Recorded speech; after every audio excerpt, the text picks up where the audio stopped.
Welcome to Les Schwab Tire Center's Outdoor GPS, presented by Fisherman's Marine and Outdoor. Good morning, everyone. I'm Owen Hayes. It's Les Schwab.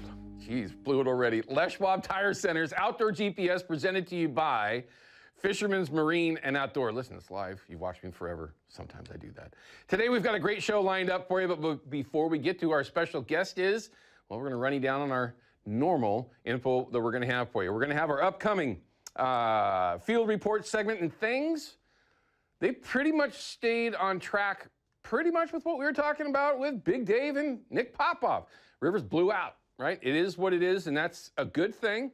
The rivers actually went up about a foot higher, some of them, than what their forecast was, which is good. It just gets more debris out of the rivers, gets more of an opportunity for when things do settle down, that your fishing opportunity will be a little bit better. Now, the fish got to participate, of course, but it's nice when you can run back bouncing eggs, bobbering eggs, whatever it is, back trolling plugs in smaller rivers, and you're not constantly clogged up with leaves, ruining, which, by the way, will drive you absolutely bonkers, ruining your opportunity to catch any salmon over there if you have that opportunity. So we're going to cover a little bit about that, get that out there, at least show you the river levels where you might be able to decide which day this upcoming week might be better than the next to head over there. And it might not even be this week, but again, we'll talk about that later on. Of course, we're going to have a couple of reminders for you. The CCA meeting that's coming up, we're going to get that reminder out there to you, like I mentioned yesterday. Don't make me throw the flag.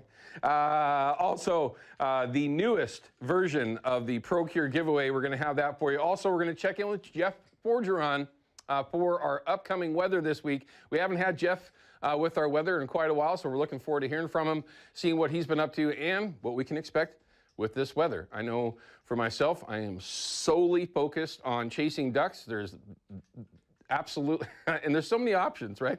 But I'm absolutely solely focused on chasing birds. That's my upcoming week. I'll actually be traveling. I'm going to be heading east a little bit, trying to find the right situation, which was what it's all about. But we'll find out that from Jeff here in a little bit. Special guest in studio, Kevin Collier. You all know him by the Crappie Killer, okay? I'll say this, AKA Kevin Collier, all right? It is, well, one, I thought I actually had him in my studio before. I was incorrect. But my first opportunity to interview Crappie Killer here in the studio, talking about his own company, The Crappie Life. Well, if you haven't figured this out, he likes fishing crappie, okay? He's really, really good at it. And now he's coming up with products, partnering up with an individual from Alabama, yes. Right? So would you say fishing for crappie in Alabama is more prevalent than here in Oregon? Oh, man, they're having a lot more fun than we are. Okay. Although they shouldn't be, because apparently we've got some pretty good opportunities. But for folks like myself that love to eat what we catch, well, crappie's right there at the top of the list. You really can't argue that. They're fantastic, right? Well, he's come up with, and his partner, of course, come up with a great bait. And you're going to go, well, it's just a crappie jig. Well, no. I think we've learned over the years that the differences in plastics, the differences in, say, beads, the differences in pink worms, right? The different materials that are used by different companies and how those compounds actually, get presented to the fish that you're targeting has an impact on how successful you are. If you don't agree with that, you need to go fishing more, okay? It's just that simple. What they've come up with is a killer, right? We're also going to show you, of course, how you can find them, but we're going to learn from Kevin how and maybe where that you can target them here in Oregon and not too far away from where I'm standing right now. And if you're unaware of where that is, look it up. But at the very least, it's going to be a really cool interview, have a chance to talk about something a little bit different and something that you can do. Is it safe to say year-round? Year-round. Okay, year-round, because he's actually thinking about heading out this morning, taking his son and doing some fishing for crappie today. So, I mean, it's a great fishery, underutilized in places up and down the Columbia, the Willamette, different impoundments, lakes, again, that are not far from where I'm standing, that are loaded with great opportunities for crappie. So it's just another fishery that you can get into. And turns out, talking with them a little bit before the show, these are probably going to be pretty darn good vertical jigging for walleye as well on the Columbia over east. We've talked quite a bit about that the last handful of the years. So it'll be a great opportunity to introduce you to Crappie Killer, his company, The Crappie Life. Also give you an idea of how, where, and maybe even what's best to do rigging-wise to set up to chase these things, right? We have our Chevy Silverado Tech Tip of the Week, and I think I'm going to lean on him on that. Maybe that's what it'll be, how he likes to set up, what's his go-to rigging, what's the way that he likes to target them, right? So we're going to have that also coming up in a little bit. But we also have a segment completely broken out just for the Terra Firma hotline, okay? It's 503-548-6777. Questions, comments, reports, whatever it is you have, we'd love to hear from you, right? Now, yesterday we got a couple of messages like, hey, your phone line, we can't get through. Well, that's not true. You can get through. You got to dial the right number, and if the lines are full, sometimes it doesn't work. We apologize for that. But it is what it is. We'd love to hear from you, and if you have a live report, you do go to the front of the line. Now, if you're in a duck blind, like one of the phone calls that we got yesterday, be nice. That completely derailed me for an entire segment. And I've had a chance to hunt with crappie a couple of times, or once so far. It's easy for me to get sidetracked when we're talking about duck hunting. It just is what it is. Okay, do you want to take Larry's call, or should we hold on to that there, Ryan? All right, let's talk to Larry. Larry's from Vancouver. Looks like he's got a question or a comment about silvers, coho fishing. Larry, what's going on, sir? Okay, first and foremost, Owen, great job. Thank you. Thank you, sir. I appreciate that. What I got on my plate today is that about 4 years ago, in the Lower Lewis River at the state boat launch, I came upon a Department of Low-Life tanker truck that had just put fish in the river. Well, I asked the driver, I said, were they big ones or little ones? He said, well, they're little ones. Well, I looked down at the water, and these little minnows are about grasshopper size. They're fingerlings. And I drove away, and I said, there's no way those fish are marked. And he told me they were coho. So I just sat on it. I thought that since it fit what I want to see, that if I said nothing, I wouldn't rock the boat. Well, here we are down the line. Not this season, but last season, those fish came back. And they were pretty successful because everybody complained about how many fins they were catching down there. Right. And it had never developed like that before. I mean, it was like overnight. Here we are.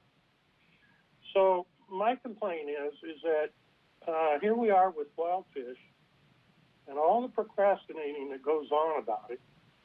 And here they're dumping fish without a word being said that are not supposed to be in the river. And like I say, I held off on saying anything. But what ticked me off was I read in the Columbian an article where now they're saying that the wild coho are starting to have better returns on the wild fish. So that really ticked me off because those are no more wild than the man on the moon.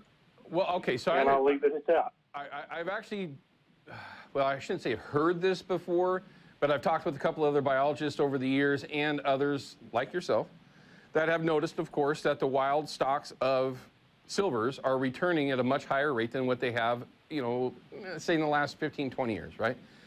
And there was a consensus, well, are these hatchery fish that are not being clipped?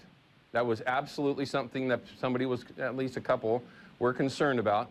Unable to verify, of course, much like you're saying, sometimes, the smaller smolts will get released without being clipped. There's conditions that can come up for the state, different hatchery systems, where they have to release smolts depending on what's going on at their facility, water, this and that. So there are situations where hatchery fish are released that are not clipped. Now, I'm not saying that's what you saw. I'm just saying that that is something that has been brought up in the past. And yeah, there's going to be a correlation. If that were true, and again, I'm not saying it is or isn't, right? If they are letting fish go that are not clipped, coming back under they are wild, it's a good thing. It's a double-edged sword. There are some opportunities to catch unmarked silvers along the coast in different fisheries. Of course, if you're in inland or in some of the other tributaries, that's not an option. But either way, it's a good thing to get those fish back into the system, let alone for the biomass. Once they've done what they do, the reason why they're coming back up to spawn, that biomass is hugely important for overall populations of everything on all those river systems. So it's not necessarily a bad thing, but yeah, it is absolutely frustrating, because if that's truly happening, if it's something that's being done on purpose, we're paying, right, as a user group, taxes, whoever it is, to have those hatchery fish return. That's what the hatcheries are for. Now, understanding, of course, one of the best returns that we have of silvers in the state right now, anywhere, is a wild returning, previously hatchery stock that travels over the falls at Oregon City. Now, some people are aware of it and some people aren't, but it's a thing. It used to be a hatchery stock, and now they have completely reverted to a wild stock, or I should say, naturally spawning stock that are not clipped. So, double-edged sword, good, bad, but yeah, there's obviously some things that you could take from that. I appreciate it. Larry, thanks for your phone call. I appreciate the thought and the kind words as well. We appreciate your time, sir. Anyway, if you can get out there, hey, what about a 4-inch one of these pink twitching jig? Anyway, sorry, my mind's always racing. We'll be back in just a little bit. Oh, hold on, I forgot. We got photos to show and a video, man. We're just running long. Forgive me. All right, let's go ahead and show those photos that y'all been sending in. I'm also going to show you how you can send those photos in yourself. Now, this is a great one, a 3-pound smallmouth. Now, listen, any smallmouth that's over 1.5 pounds, 2 pounds is a trophy. I don't care where you catch it. A 3-pounder is a dandy. I have only caught a handful. I've caught, maybe 1 or 2 that are in the 5-ish pound range, that are toads. But that's a really nice bass. Thanks for sending that in. Here's a cool one. What is that? Well, of course, it's a little baby, duh. Are they clamming? I can't tell. Looks like they're clam. Oh, that's just a little clam gun. All right, I got it. Very cool photo. Actually, a really nice background, too. That's one of the reasons why we love seeing all these great photos. There's a beautiful blacktail. Look at that. Rifle hunt. Don't hold that against it. I'm kidding. I'm jealous when I say that. I've got meat in my freezer, but it took a whole lot more than just a rifle shot. Great photo. Thank you, sir, for sending that in. Jim's Chinook. This is for, Pat Abel.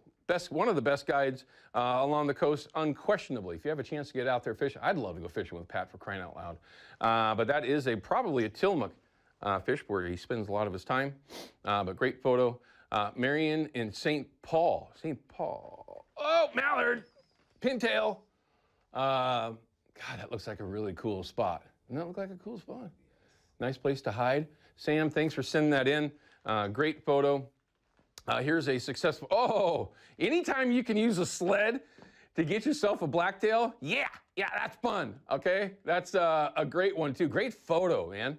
That's not something you get to see every day. And it looks like we also have a video that was sent in. Ryan, if I'm getting out of order, forgive me, but yeah, great photo there. But here's the video. Hey, pheasant hunt. By the way, if you haven't had pheasant, everybody, yeah, they're delicious. Nice retrieve, too. Oh, I thought he picked it up, so he's still working on it. Especially for new dogs. Pheasant are very difficult because they don't have a lot of scent to them. Very cool. Thanks for sending that in as well. We love to see more videos, so don't be shy. Get the app, download it. It's simple. Find Outdoor GPS, scroll down, upload your photos, your videos, and we will show you off in our first segment of each one of our shows, so don't be shy. All right, we're going to cut to a break. When we come back, we got our field report coming up. We're going to check in with Jeff Borgeron, throw you a couple of reminders, and let you know what these rivers are going to look like in just a couple of days. We'll be right back.